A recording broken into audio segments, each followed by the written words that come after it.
E aí galera, beleza? Meu nome é Rodrigo, hoje eu tô aqui pra falar de um tema bem interessante. Hoje a gente vai conhecer uma das piores empresas do K-pop, que é a Stardom Entertainment, que depois virou a Runos Entertainment. Eles tiveram alguns grupos icônicos como o Block B e mais tarde o Top Dog. E eu também vou falar dos girl groups deles. Então gente, sem mais enrolação, bora conhecer todo o descaso dessa empresa com seus idols. Em 2011, a Stardom decide investir uma bela grana para debutar um grupo novo que muitos de nós conhecemos e amamos. Eles estavam com um projeto bem ambicioso, que nem eu falei no vídeo do Block B, e no caso o grupo é o próprio Block B. Eles queriam debutar tipo um Eminem coreano, ou seja, um grupo muito forte em rap e hip hop. Quando o grupo debuta com a música Freeze, coisa que os próprios membros têm vergonha desse MV, o órgão regulamentador da Coreia decide que esse vídeo é muito sexy e que só poderia ser vendido para maiores de idade, e eles também só poderiam performar essa música depois das 10 da noite. Eu não sei bem se sexy é o termo certo para isso, mas beleza. O pior é que nesse álbum, várias outras músicas foram censuradas pelo governo com outras alegações. Com alguns dos próximos lançamentos do grupo, eles foram adquirindo uma certa fama e foram crescendo constantemente. Mas esse órgão regulamentador continuou censurando inúmeras músicas do grupo, o que deu uma prejudicada no crescimento deles. Então chega fevereiro em 2012, e eles se envolveram numa polêmica bem pesada. O grupo foi bem criticado sobre a maneira em que se comportavam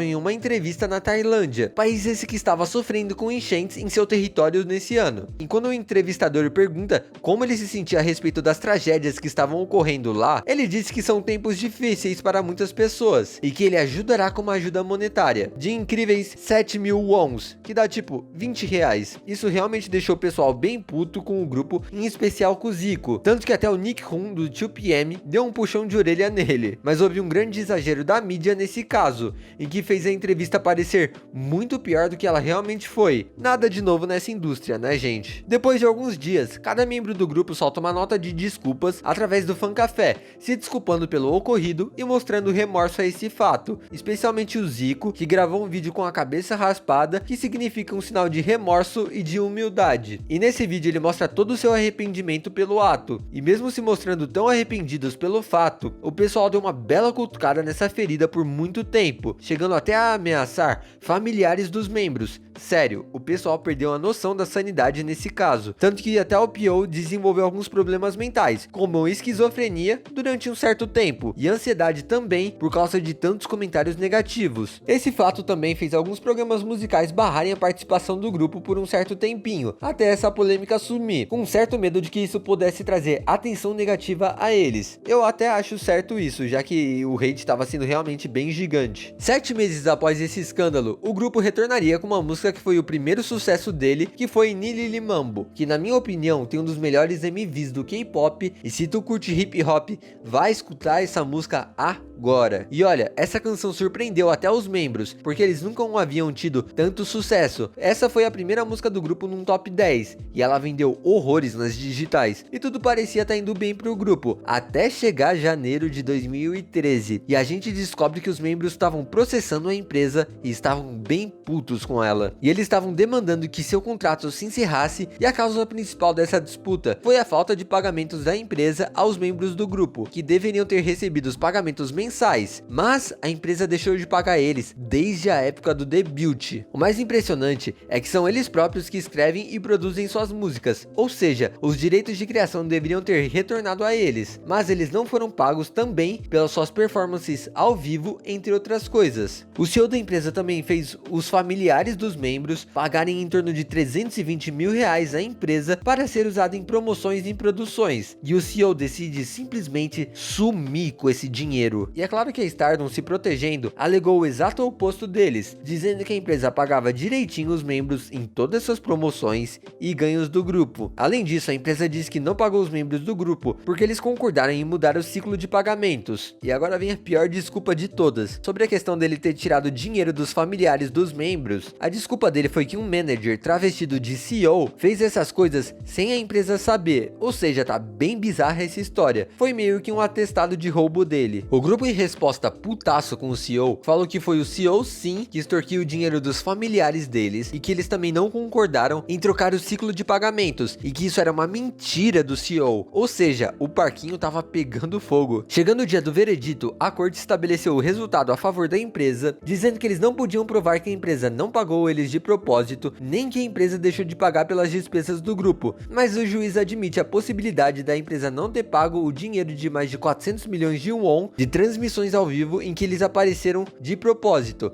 mas ainda assim não haviam provas suficientes para isso. E por fim, eles dizem que a Stardom não violou suas obrigações como uma empresa, e assim o contrato não poderia ser encerrado, mas a treta não acaba por aí. O grupo estava bem determinado a sair da empresa, tanto que pouco tempo após o resultado, eles soltam uma nota avisando que estariam saindo da empresa, mas o que não foi mencionado era que eles estavam negociando com a Seven Seasons, e nesse meio tempo de negociação, eles estavam produzindo música nova também. Por um acaso do destino, a empresa deles concorda com a transferência deles e assim eles vão para a Seven Seasons, e pouco tempo depois, eles já lançaram hits icônicos como Jackpot, Toy, Shall We Dance, entre outros. No fim de 2017, 6 dos 7 membros renovaram o contrato com a Seven Seasons, exceto o Zico, que criou sua própria gravadora, a KOZ, mas de acordo com o negociado, ele poderia continuar promovendo com o grupo e não se desligou dele, mas por enquanto, o último lançamento do grupo foi bem no comecinho de 2018, isso porque vários membros foram ou estão indo ao exército, inclusive o Zico, que foi nesses dias.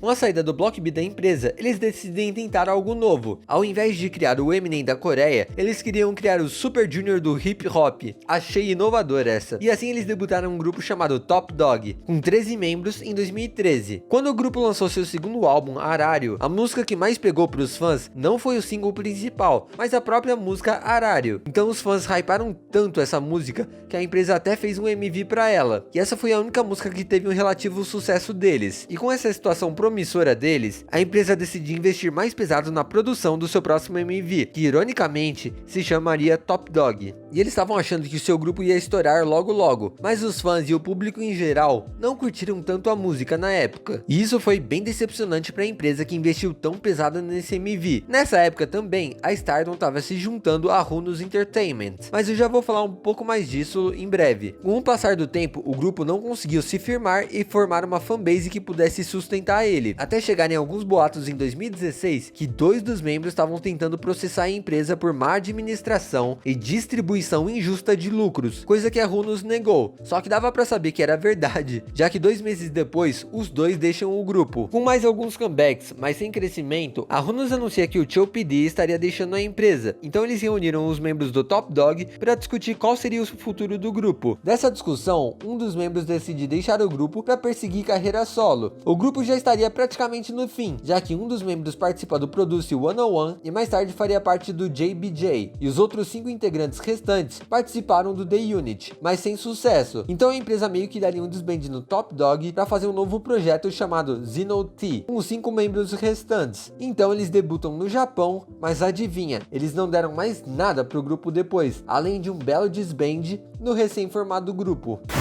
Vamos falar dos girl groups agora. Como o Block B estava fazendo sucesso em 2012 com Nalina e Nili Limambo, a Stardom decidiu debutar um novo grupo chamado Evil, com um conceito bem parecido com o Block B, tipo um Block B feminino. E elas debutaram com a canção I'm a Bit Different. Essa música me parece que poderia ser do ITZY. Zoeira, mas enfim. Após o debut, elas tiveram um comeback só, e ficamos sem informações do grupo durante 2 anos. Eis que surgem informações novas do grupo. Em 2015, a Stardom tenta uma transferência para a Entertainment, mas para fazer isso, houveram alguns termos estranhos para que a empresa pudesse aceitar essa fusão. O próprio CEO da Entertainment disse que o Chow PD teria que trabalhar na empresa por pelo menos 5 anos. Em contrapartida, o Chow PD pede 12 bilhões de won para a transferência do grupo, que foi o dinheiro que ele diz ter investido no grupo. Mas o pior é que a Entertainment descobre que o Chow PD estava escondendo 270 milhões de won da empresa. Então ele recebe um belo processo na fuça por fraude. E assim terminam essa negociação. Agora, além dele estar em maus lençóis, a empresa corre o risco de dar aquela quebrada. Eis que surge na jogada uma empresa chamada Runos Entertainment, que aceita se juntar a Stardom desde que eles demitissem alguns artistas,